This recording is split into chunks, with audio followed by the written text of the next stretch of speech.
pourquoi j'en appelle à tout le monde, à tout Congolais, en particulier à la presse et aux internautes, de relayer au maximum l'adresse du procureur général de la CPI que voici.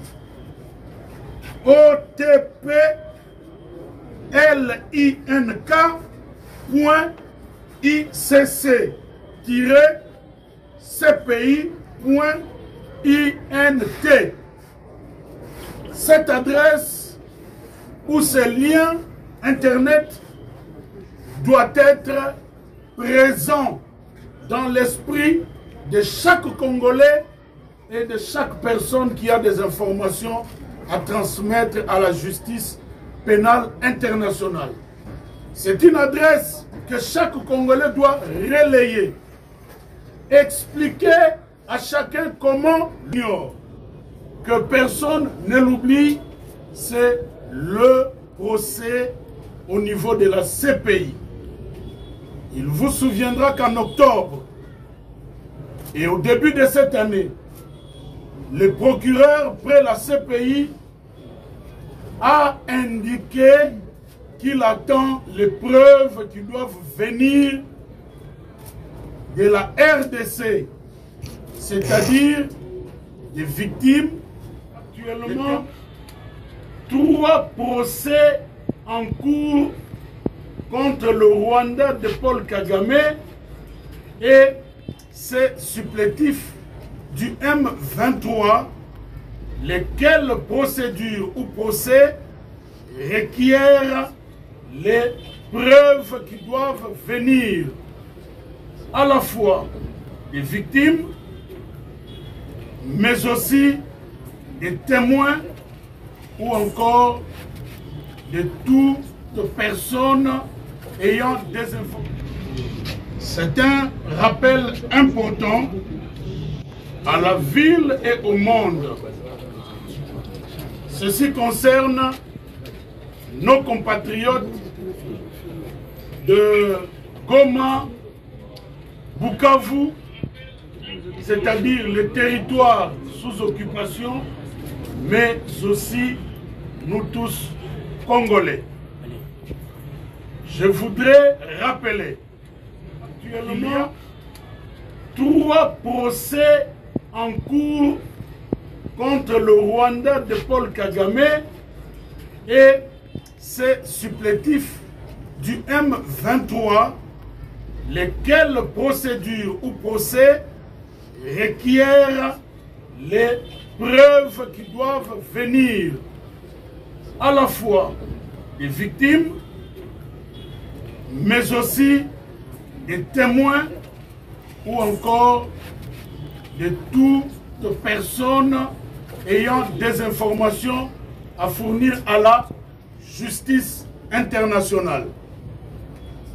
De ces 3 procès, le premier pour lequel je vous invite aujourd'hui à faire encore large écho pour que n'en ignore, que personne ne l'oublie, c'est le procès au niveau de la CPI.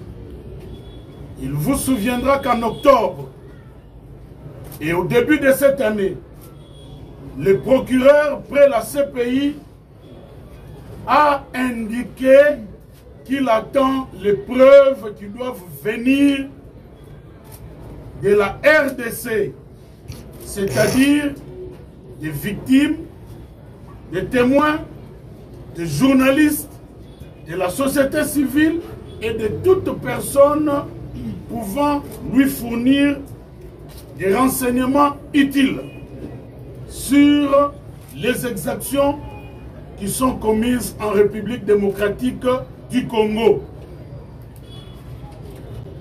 Le procureur de la CPI a donné pour cela un lien internet à travers lequel toute personne peut lui envoyer les éléments.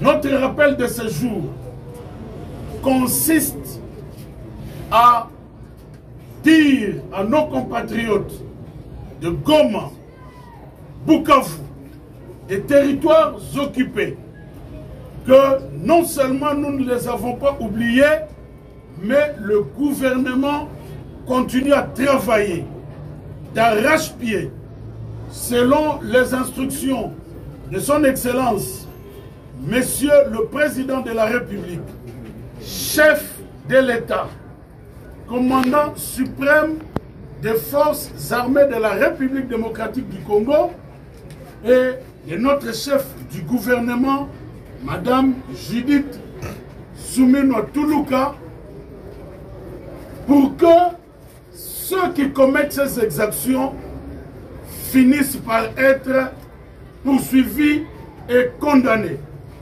Le gouvernement travaille et vous appelle à vous qui vivez ces exactions dans votre chair de ne pas avoir peur. Transmettez les informations. Journalistes étant sur place dans les territoires occupés, société civile, développez les mécanismes des peuples sous occupation. N'ayez pas peur parce que l'agresseur, l'ennemi, finira par être condamné et subira la rigueur de la justice.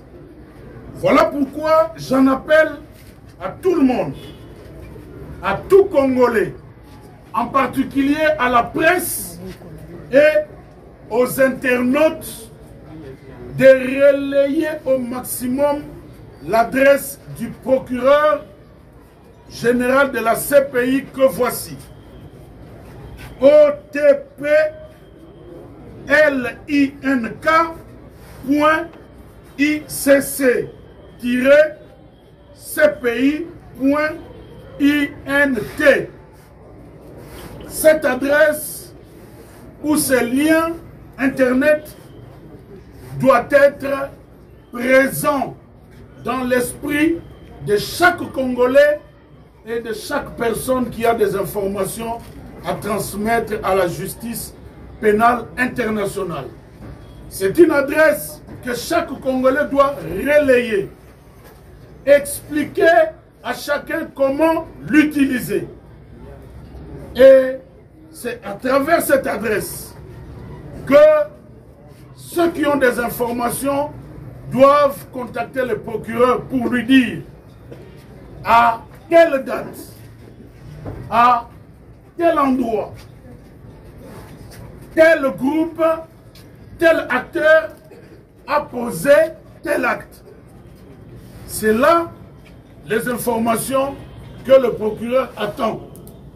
Ne l'oublions jamais. Ce ne sont pas des annonces inutiles.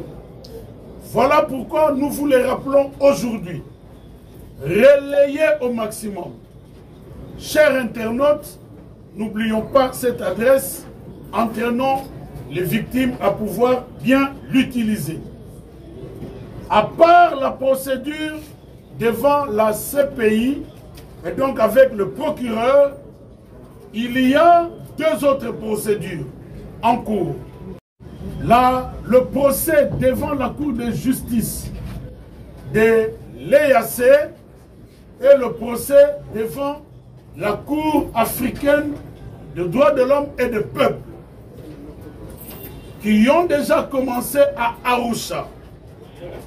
Dans les jours à venir, dans les mois à venir, il sera question pour la République démocratique du Congo de transmettre les preuves de ces accusations.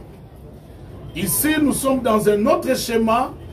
Le schéma devant les deux autres procès fait que la République démocratique du Congo soit celle qui étaye ces accusations contre le Rwanda de Paul Kagame. C'est vrai que ce sont des faits notoires, déjà confirmés par plusieurs rapports, même des Nations Unies. Devant les juridictions cette fois-ci, nous devons fournir le maximum de preuves. Voilà pourquoi, dans ce cadre, le ministère de la Justice, à travers la Task Force Justice Pénale Internationale, ainsi que la Commission nationale des droits de l'homme, recueille les preuves.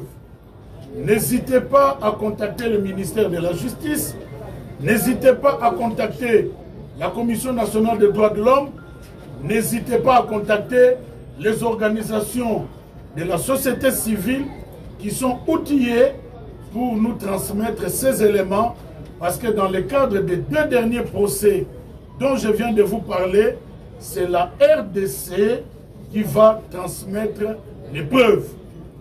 Tout cela concourt à un seul objectif, c'est que, à travers le Front judiciaire international, initié et conduit de main de maître par son Excellence, Monsieur le Président de la République, qu'on arrive à la condamnation de ceux qui violent le droit de l'homme en République démocratique du Congo, ceux qui massacrent, ceux qui pillent, ceux qui violent dans notre pays soient condamnés. Comme vous le savez et nous l'avons toujours dit, si nous continuons à travailler ensemble, si chaque Congolais met la main dans la pâte, Paul Kagame payera tôt ou tard ce qu'il fait dans notre pays.